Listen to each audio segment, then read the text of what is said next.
Congratulations, you are one of the lucky winners. So parang sabi ko, totoo ba to?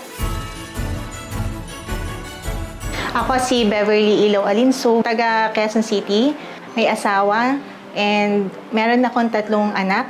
Ang panganay ko ay 13 years old, yung pangalawa ay 11, and yung youngest ko ay 6 years old. Pangarap kasi talaga naming pamilya na makapag-travel. Nung magsi 7 years old pala yung second child ko, yung babae, sabi ko, ipon tayo para makapag-travel tayo outside Philippines. Dumating na yung puntong 11 years old na siya, hindi ko natupad yun. So sabi ko, sige, sa 7th birthday na lang ni Badong, yung youngest ko.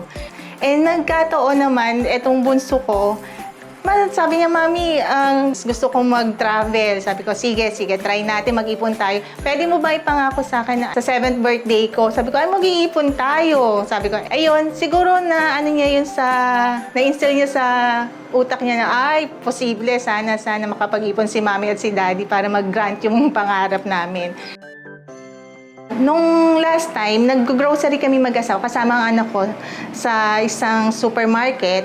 And then, pagkuha ko ng Del Monte, kukuha ko ng pasta at saka ng sauce, merong promo pack. And nagkataon, nakita ko, meron nakalagay na win magical trip to Hong Kong Disneyland. So, sabi ko, baka pala rin. Kuha ko tatlo kaagad kinuha ko. Bukod pa yung individual pack na binili ko, meron akong 3 kinuha na specially marked na spaghetti pack.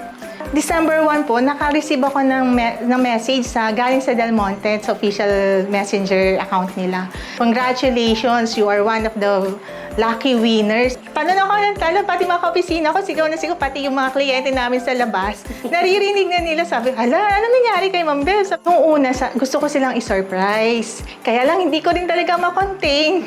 Actually, excited ang ko sa pagsakay sa aeroplano, first time. First time talaga nilang 3. First time na nila magta-travel talaga, kaming mag-asawa. Hindi kasi kami nakakapag-travel mag-asawa ng sabay. Sinasabi ko nga God's grace kasi ginamit niyang instrument ang Del Monte Philippines para yung isa sa mga pangarap ko, hindi lang pangarap kong pansarili, pangarap namin mag-asawa, pati yung pangarap ng mga anak ko. Parang ginamit niya talaga Del Monte, eto na Bebs, sa pamamagitan ng Del Monte Philippines, ibibigay ko yung pangarap mo para sa mga anak mo. So, doon pa lang forever grateful na ako sa Diyos, forever grateful na ako sa Del Monte Philippines. Hanggang magkapamilya sila, ikukwento nila sa mga anak nila. Nung panahon ng Mami at Daddy ko, sumali si Mami sa Del Monte promo, nanalo, nakarating kami ng first time sa Hong Kong Disneyland dahil sa Del Monte Philippines.